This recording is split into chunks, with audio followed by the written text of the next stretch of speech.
Hello and welcome, fellow Wasteland survivors. I'm Dean, and thanks for dropping in today, hanging out with me for part 5 of our settlement build here at Abernathy Farms, where we're building the U.S.S. Enterprise. Now, I'm sorry in the last video I called it part 5. It was late, I was tired. I apologize. This is part 5, and that was part 4. Okay, let's just go ahead and get started right back on what we were doing at the end of the last video. What we've got going right now is I've got this shelf out and we're lining it up to the edge of a floor. Now we'll take what we made in the last video and we're going to align it up to this shelf. Just as a quick reminder, what we've got here is a pitcher with a couple of weapon racks on the back of them. We've got a couple of laser rifles in there, and then we do have 2 of the wall-mounted shelves on the top. And we're just going to go ahead and place this down. And the way we've got this set up, we could actually access the weapon racks and change those weapons out at any time if we felt the need. Now, the next thing that we're going to want to do is go ahead and create a door. Make sure the door is going to swing the correct way. It's not. Now, I could have just built everything on this side, but it's just as easy to pull it out and swap the door around. Now that we've got the door up and where we want it, go ahead and take the door frame away, and I'm just going to check and confirm it's opening the way that I want it to open.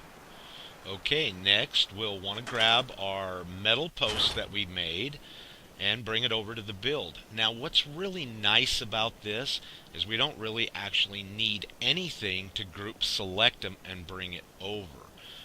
If you'll just click on one of the posts, hit B to let it go back, then use that post to group select. Because they're inside of each other as far as they are, it'll grab everything. That really helps for, seeing and aligning these up. Now basically what we're doing here is creating a door frame or a door jamb. And you can place this down however you'd like to, with the door in a little farther or out. And it's just up to you how you want to place these together. Now one thing to notice right here is see how close I am and those metal posts were still colliding, showing red. Well, I can't think of one object in our entire inventory that this doesn't happen. So what you need to do is spin said object around, because one side or the other will always have a more generous collision area to it. So our first tip of the day, if a piece is not fitting up tightly, spin it around. You might find it fitting a lot closer by doing that.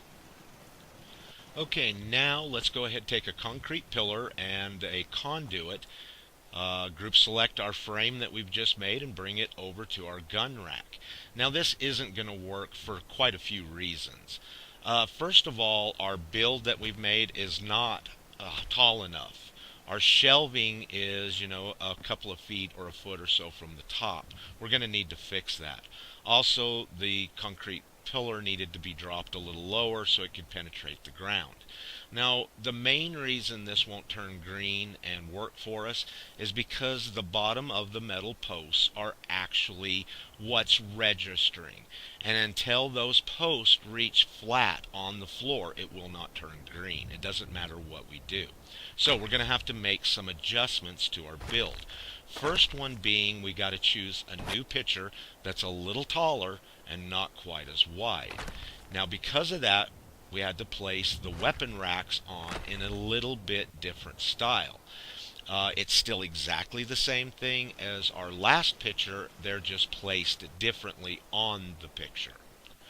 Alright, now that we've got all that done, I think it's going to be easier to bring what we've made on the weapon racks over to the frame.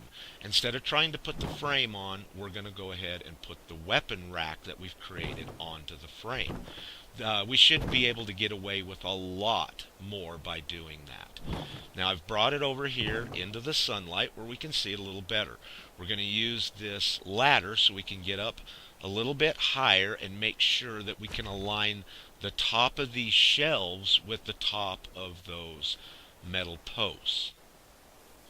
Now, in case you haven't noticed yet, the door's open. And the reason is that's telling me which way our door frame is actually facing. So we're at the back of it right now. I feel that being in the back, we'll be able to line this up a lot easier. Now, once I've got everything straightened out, I'll go ahead, lift it up until our wall-mounted shelves are on top or even with the top of our metal posts. Then I can go ahead and place it down. Now let's go ahead, take a look at it real quick and see if that's working out. Yes, it is. Perfect. Yeah, I kind of even like the little part of the shelf sticking out right there. Kind of gives it another little extra effect. And now what we are creating is a really cool gun storage area. And the shelving that we're going to put underneath of it can hold ammunition, bullets, mini nukes, whatever you wanted to put in there. And, oh, crap, I just took a weapon. Well, that's okay because the way we built this, we can put the weapon back on by going to the back of the weapon rack and placing it back in there. Now, these are going to go into a spot where the back is not going to be accessible. So I'm glad that happened because that just taught me that I got to pay attention to where I grab stuff so I don't grab a weapon because I would never be able to put it back in again. The only way I'd be able to do that is if I tore it all apart and remade it over. Okay, and the final thing left to do is get our shelf in. Now, if you'll notice, I've taken our gun canister and I've dropped it down to the ground where the bottom of the metal posts are flat on the ground, or the best I could get it flat. I've placed our shelf on a couple of carpets and the carpet on a quarter floorboard. Now, the reason I'm doing this is because when I take or delete the carpet out from underneath the shelf, it's going to drop down to the ground. And if I would have done this on a floor, which you could have done, once you've taken the floor out from underneath of it so you could group select this whole object to take it in the build, the shelf would just drop out the bottom. And therefore it wouldn't be where you needed it to be, and you'd have to put it back in again anyways. So by doing it this way, and we delete the carpet out from underneath the shelf, it'll automatically drop down to the ground. Now I have nothing around it, and I can group select it from this point. Okay, now it looks like we've got a little bit more adjusting to do. So I'll go ahead and do that real quick. You can really adjust... and I just took another weapon again. And, oh, look. The middle rack is poking through the picture. Okay, I've been so busy doing everything else that I failed to notice that. Was that like that in the last segment? Okay, I'll fix that a little later on. But we'll go ahead, put our weapon back on, and I've got to make sure to not do that again. Because we already know if I do that once we've put it in, yeah, we're going to really be up S Creek without... what do they say, an oar? Alright, enough of that. Let's get back to what we're doing. Now that I think that it's all lined up pretty decent, we can go ahead and take one of the carpets out from underneath of the shelf. And once again, it just drops right down to the ground. Now I'm going to check it to make sure there's not a gap between the picture and the shelf. Now there is a little bit. I probably could have sunk the frame down into the ground a little bit, and then that would be gone, or be much less anyways. But I don't think it's enough. We're not going to worry about it. Alright, now we've got it all together. Let's go get it into our build. Okay, now once again I didn't show how I prepped our build before we brought this into it. We've seen this tip many times. It's just the concrete or the barn concrete floor down so I can sink a pillar into it. Okay, now that we're in the location of where I'd like our rack to go, I'm just lining it up real quick. Now I see a little bit of our wall poking through the back of the shelf, and that might be kind of cool, so I'm going to go ahead and go with that. Now I did make a quick save before I started this, just in case I grabbed a weapon off the weapon rack. But now that I've done that and we're looking at it, I don't know. I think the back of the shelf would be cooler. So I think that that's the way that we're going to go. But now this is on the outsides of our transporter room. And I really wanted to put this inside the transporter room, but there wasn't really much room in there, so I just decided to put it on the outside. Now the next thing that we're getting ready to do is do a little work on the main body part of our spaceship. I don't really like the ceilings the prefabs have, so I've placed several ceilings together, used this ladder, brought it over to our build, and lined it up the best that I could to get a new ceiling in. And I think that looks a lot better than it did seeing the skeletal type frame that is actually, part of this prefab. If you remember from video 1, we just used prefabs to make that part. Okay, now I can't lie. I've actually been really excited to get to this part of the video. I'm going to show you guys how I create seamless carpets. In other words, I can create any size floor that I want, as many carpets wide, as many carpets long, and make them seamless. In other words, they are not setting on top of one another. It's one completely straight line. Now this does work best with this style of carpets, but some of the other carpets this technique and tip works with as well. And I have made some pretty cool awnings by doing this. Now the way this works is if you move your carpet to a specific height above the ground, and there's a pretty generous area to work with, so there is no real specific height to say. It could be, a few inches, 4 or 5, up to a foot, foot and a half. But if you'll place your carpet a certain distance above the ground, it will actually float out in front of the carpet you're trying to blend it in with. Now, you will have to adjust it around. That's what I'm doing right now. I'm trying to find that height where I can drop that carpet down. And once I do, I can just align it up and then push it right to the very end, and they blend right in together. This is such a super sweet tip. I love this. I do this all the time, and I'm excited to finally be able to show you guys this.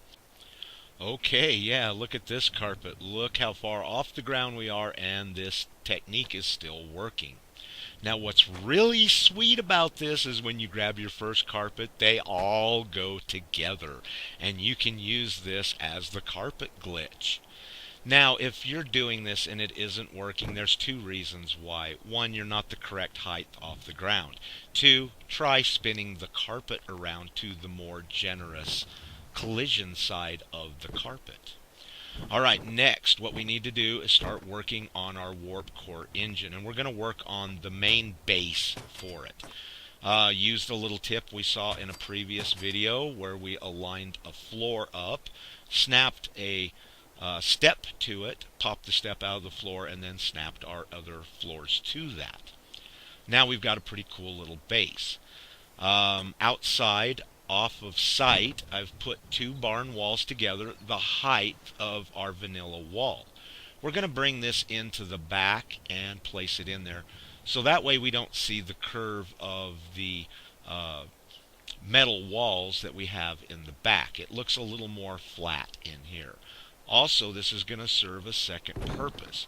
Since our warp core engine is going to be made of light boxes, we're going to need electrical back here to run it. we're going to have a pretty cool little animation, and we're going to need several conduits, well, 3 running back there, and that'll help hide them. Also, the wiring that we'll be using to create the cool effect on our warp core engine. So we'll just put a couple of conduits in real quick so that we can continue. Now, these videos, we're not going to be showing any of the electrical, which, trust me, is a lot. We're going to do just like how we did it on the manufacturing videos and create separate electrical videos on this build. That way, we can spend more time on what I did in the electrical. Now, I really like showing these kinds of things because it shows that, even though you got an idea, there's always room for improvement. Even though that we made this base and it looked pretty cool, I think offsetting it will make it look a little cooler. Instead of the lines that put the 4 floors together running straight forward and side to side, they'll be offset like an X now. And I'll just use the same tip that we did when we put it up in the first place, and then continue the floor on around. Now, I did have a collision issue with the wall. The wall was super easy to put in. I'm just going to go ahead, pull the bottom piece out for right now, put it back in later, and we can get our floor in the right spot. All that does is just let me know that when I put the wall back in, it will be nice and tight. Alright, now that we've got our floor in, and it is a couple of floor thicknesses off the floor, we need a way to make it look a little more realistic, like something's holding it up. And I think these little gumdrops will do the trick. So, I'm going to put 4 of these around it, and we'll see how it looks. See if it makes it look like a stand. Now, this gumdrop that we're working on right now is going to be on this carpet permanently. What I'm trying to do is guess about where it's going to fit into the wall. Now I'm going to use one of these computers, and I'm going to try to line it up on this carpet so that when we put this carpet in, both of these objects are aligned up where they need to be at the same time. This did take a couple of attempts. As you can see, here's the first attempt. It's really nowhere kind of close. And I did have to go over to 2 different carpets. But now by doing that, I can take that computer in and out at any time and get back behind the wall to run our electric. But the computer blocks the sides, and it looks like it's one wall back there. Okay, now that they're in, it's time to put the front ones in. And we are just going to put them in the same way we've seen numerous times in this video and the last. And I can delete the carpet, take it away.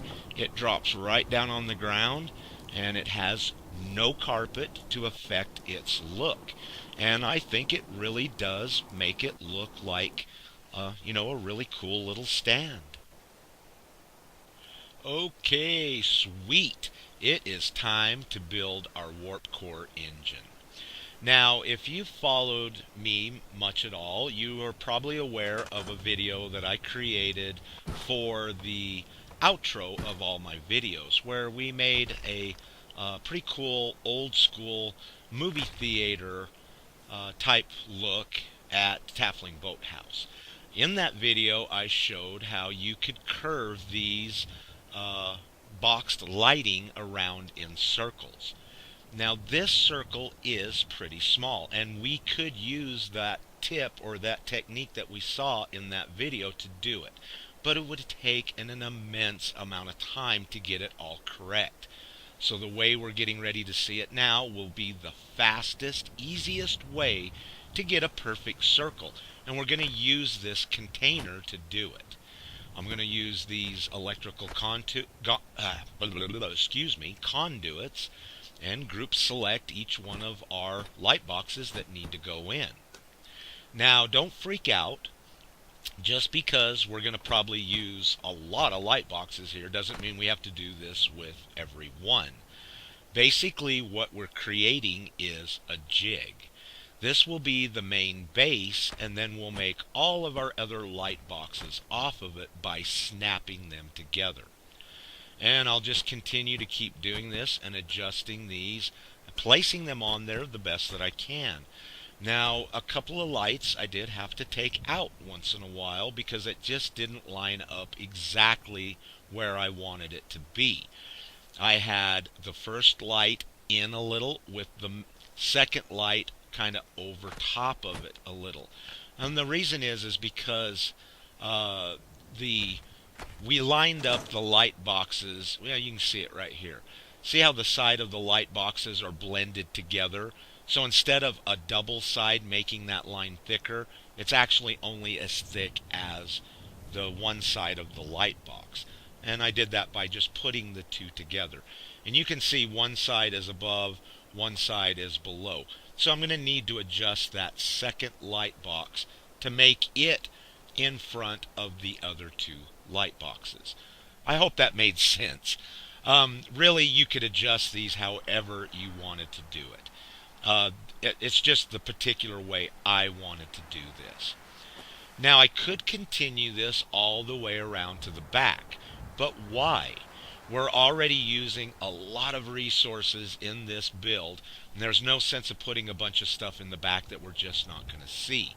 So, I'm only going to make the circle about half the size, because that's all we'll ever see from the front of it. And everything looks lined up. I think we're good to go.